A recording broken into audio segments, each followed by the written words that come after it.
Hello and welcome to world affairs. मैं हूं प्रशांत धवन। देखो, हाल ही में बेंजामिन नेतन्याहू इजराइल के पीएम ने एक बहुत ही इंपॉर्टेंट स्टेटमेंट दी है। इन्होंने यहां पर यह कहा है कि इजराइल फिर से कब्जा सकता है गाजा को। जी हां, फिर से।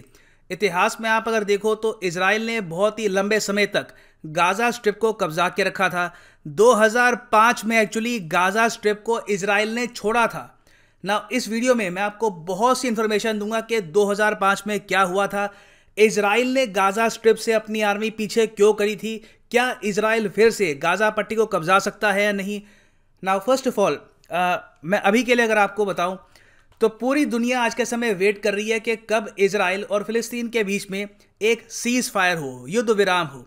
क्योंकि ऑलरेडी हम देख चुके हैं कि करीब 38,000 से लेकर 40,000 जो फलस्तीन के लोग हैं ये गाजा पट्टी छोड़ के भाग चुके हैं, या तो इजिप्ट में या फिर कुछ लोगों ने बोट से कोशिश करी है कि आगे किसी और कंट्री में वो पहुंच जाए। बेसिकली फिलिस्तीन की जो आबादी है करीब 20 लाख के आसपास की, ये जो स्ट्रिप ऑफ लैंड है इसकी जो आबादी है 20 लाख की। माना यह जा रहा है कि 40,000 लोग ऑलरेडी यहाँ से भाग चुके हैं और पॉसिबिलिटी है कि अगर इजराइल इसी तरीके से बॉम्बिंग करेगा तो आने वाले कुछ दिन में टोटल 1 लाख लोग हो सकता है कि फिलिस्तीन से कम हो जाए। ये बहुत बड़ी बात है। आपने 20 लाख के 19 लाख कर दिए, बहुत ही बड़ी कॉन्फ्लिक्ट मानी जाएगी और यूएन और वेरियस और संगठन इसको बिल्कुल भी नहीं रोक पाए। और सैड बात यहाँ पर देखो यह है कि यूनिसेफ के चीफ ने ओपनली ये कहा है कि सीज फायर बहुत ही इंपॉर्टेंट है। बच्चों पर बहुत ही बुरा प्रभाव पड़ रहा है इस वॉर का।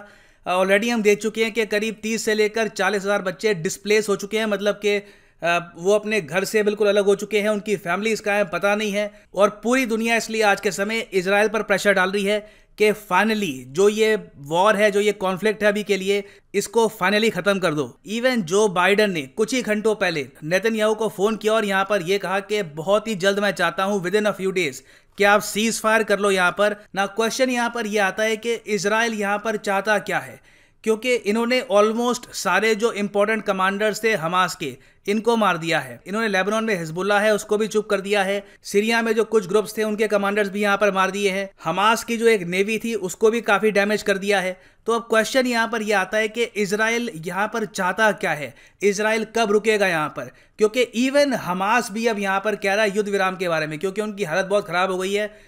ये कॉन्फ्लिक्ट ये ज्यादा देर तक झेल नहीं पाएंगे। हमास ने 2 बहुत ही कमज़ोर सी कंडीशंस रखी हैं हाल ही में। इन्होंने कहा है कि ये कंडीशंस पूरी होती है तो हम भी यहाँ पर युद्ध विराम कर लेंगे। कंडीशंस क्या है?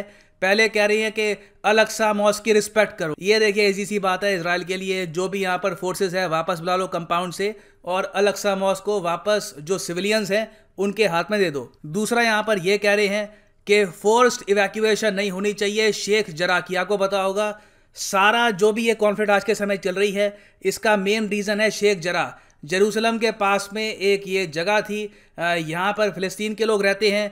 इजराइल की अथॉरिटी चाहती थी कि इनको यहाँ पर रिमूव किया जाए। बहुत कम लोग थे यहाँ पे, रफली आप कह सकते हैं आई थिंक मैक्सिमम 100 लोगों की यहाँ पर बात की जा रही थी। इनको हटाना था अपने घरों से। तो शेख जरा एरिया को लेकर हमास कह रहा है यहाँ पर कि अगर ज़बरदस्ती फिलिस्तीनियों को यहाँ पर नहीं निकाला जाता तब भी यहाँ पे हम संतुष्ट है, हम अब यहाँ पर इजराइल पे अटैक नहीं करेंगे। तो बहुत ही कमजोर कंडीशन रखी है इन्होंने यहाँ पर सीज फायर की। ऑलमोस्ट आप कह सकते हो रिक्वेस्ट कर रहे हैं इजराइल को आज के समय कि सीज फायर कर लो, हमसे जो कॉन्फ्लिक्ट है झेली नहीं जा रही। मगर इजराइल का इस वक्त जो ऑपरेशन चल रहा है गार्डियन ऑफ द वॉल्स, ये बिल्कुल भी नहीं रुक रहा। आपको पता होना चाहिए इस वक्त इजराइल ने जो भी यहाँ पर किया है ये एक ऑपरेशन के अंडर किया है। ऑपरेशन का नाम है गार्डियन ऑफ द वॉल। आपसे एग्जाम में पूछ सकते हैं कि ये जो ऑपरेशन है न्यूज में था ये किस कंट्री ने लॉन्च किया था।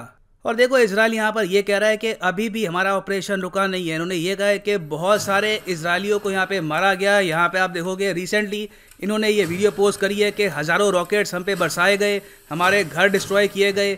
कई इजरायली बिल्कुल डर से यहाँ पर जिए। और यहाँ पे आप देखोगे ये कहेंगे अपने ऑपरेशंस के बारे में अभी यहाँ पर कि Israel launched operation guardian of the walls. ये ऑपरेशन ये लोग कह रहे हैं कि अभी भी हम जारी रखेंगे। हम बहुत ही प्रॉपर तरीके से इनके जो हाई रैंक टेररिस्ट कहते हैं ये लोग हमास के लोगों को, तो जो इनके टेररिस्ट हैं इनकी लैंग्वेज के हिसाब से ये लोग इनको टारगेट कर रहे हैं और ये चाहते हैं कि कंप्लीटली इनका वाइप आउट यहाँ पर हो जाए ताकि इन द फ्यूचर ये कभी भी इजराइल को अटैक ना कर पाए। अब क्वेश्चन यहाँ पर यह आता है कि वाइप आउट किस हद तक, क्योंकि हमास को उन्होंने इतना डैमेज पहुंचा लिया। अब दुनिया यहाँ पर पूछ रही है कि और यहाँ पर इजराइल चाहता क्या है। तो अब फाइनली इजराइल के पीएम ने ये स्टेटमेंट दी है कि देखो, अगर हमारे हिसाब से डेटरेंस अचीव नहीं होती, डेटरेंस का मतलब होता है अगर हमको ये आश्वासन नहीं मिलता और हमारी इवन फोर्सेस ये बात नहीं एक्सेप्ट करती कि ये लोग फिर से हम पे अटैक नहीं करेंगे, तो हमको कब्जाना होगा गाजा स्ट्रिप को। ये प्रॉपर स्टेटमेंट दी है यहाँ पर बेंजामिन नेतन्याहू ने। कई न्यूज़पेपर्स हैं ये यहाँ पे इसको कवर कर रहे हैं कि इजराइल कॉन्कर करेगा हमास को। ये करेक्ट ट्रांसलेशन नहीं होगी हिब्रू की। जो टाइम्स ऑफ इजराइल है, जो इजराइल का ही न्यूज़पेपर है, इन्होंने प्रॉपर तरीके से जो हिब्रू में इनका भाषा था इसको ट्रांसलेट किया है और इन्होंने यहाँ पर कहा है कि गाजा की कॉन्क्वेस्ट की बात की जा रही है ना। यहाँ पे आप पूछोगे वाह, क्या जेन्युइनली आज के समय 2021 में एक देश किसी दूसरी स्टेट कह लीजिए, एंटिटी कह लीजिए, किसी दूसरी स्टेट का लैंड कैप्चर कर सकता है? क्या ये पॉसिबल है? तो देखो, इन द पास्ट ये हो चुका है, इस बार भी इजराइल ये सब ऐसा कर सकता है। क्योंकि मैं आपको ये बता दूं, यहाँ पे आप अगर देखोगे ये है गाजा स्ट्रिप। जब 6 डे वॉर हुई थी 1967 में, तो आप जान के हैरान होंगे कि उस वक्त इजराइल ने गाजा पट्टी को कैप्चर कर लिया था। ना सिर्फ गाजा को, इन्होंने इजिप्ट का भी जो ये बहुत सारा एरिया है ना, सिनाई एरिया, ये भी कब्जा लिया था। अब जो इजिप्ट का एरिया है ये तो इजराइल ने छोड़ दिया 1982 में, मगर जो गाजा यहाँ पे स्ट्रिप है इस पे अपना कब्जा बना के रखा 2005 तक। ये बहुत कम लोग जानते हैं कि 2005 तक इजराइल की सेना गाजा में थी, गाजा में इनका पूरा कंट्रोल था। हालांकि 1994 में एक एग्रीमेंट हुआ था जहाँ पे फिलिस्तीनियों के जो राइट्स हैं, जो इनकी एडमिनिस्ट्रेशन है, ये इन्होंने काफ़ी हद तक वेस्ट बैंक को, मतलब कि फिलिस्तीनियन गवर्नमेंट को पकड़ा दी थी, मगर फिर भी इजराइल की आर्मी यहाँ पर प्रेजेंट थी। फिर इजराइल यहाँ से निकला क्यों 2005 में? गाजा पट्टी में बने रहते, आज ना हमास होता ना कुछ होता। देखो, प्रॉब्लम यहाँ पर यह थी कि आतंकवाद पूरे इजराइल में बढ़ रहा था। हुआ यहाँ पर क्या कि इन्होंने गाजा पट्टी को तो कब्जा लिया। अब ऑब्वियस सी बात है, किसी भी जगह के लोग ऑक्यूपेशन बर्दाश्त नहीं करते, वो आज़ादी चाहते हैं। वो चाहते हैं कि जो इन्वेडिंग फोर्स है वो यहाँ से बाहर भागे। तो यहाँ पर क्या हुआ, गाजा में बहुत सारे ग्रुप्स खड़े हो गए। इन ग्रुप्स ने क्या किया, सिंस उस वक्त आप अगर देखो 2005 से पहले कोई बॉर्डर थी नहीं गाजा और यहाँ पे बाकी इजराइल के बीच में, तो कोई भी यहाँ पर नागरिक जो था उस वक्त गाजा का, ये ट्रैवल करते करते किसी बस से या फिर किसी और मोड से ट्रैवल करते करते तेल अवीव में जाकर, किसी और सिटी में जाकर सुसाइड बॉम्बिंग कर दी, बॉम्ब्स यहाँ पे बिछा दिए, आतंकवादी हमले किए। लगातार ये न्यूज़ सामने आ रही थी कि इजराइल में आतंकवादी हमले हो रहे हैं। कभी कोई यहाँ पे फिदाइन जाता था, ये AK-47 से जो निर्दोष लोग हैं उनको मारता था। तो जो ये इवेंट्स हैं ये बार बार बढ़ रहे थे।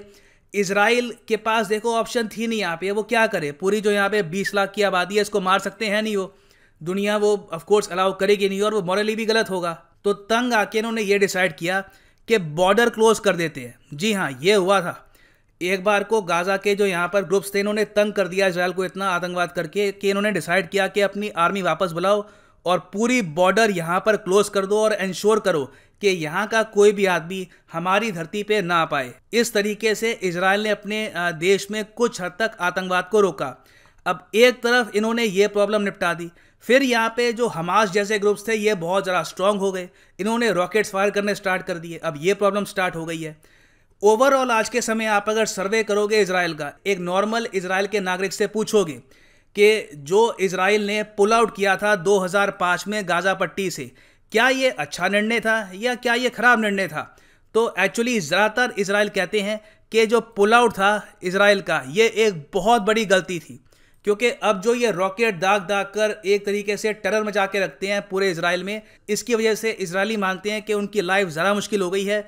एक बार को रैंडम कभी कभी महीने में 1-2 बार टेरर अटैक हो गया, वो फिर भी ये लोग एक्सेप्ट करते थे, मगर अब जो ये आसमान से रॉकेट गिरते हैं, लोगों को छुपना पड़ता है, इससे लोगों को बहुत असहूलियत होती है, इकोनॉमी को भी यहाँ पर सफ़र करना पड़ता है, और इसलिए लोग यहाँ पर चाहते हैं कि एक बार को इजराइल फिर से गाजा स्ट्रिप को कब्जा ले।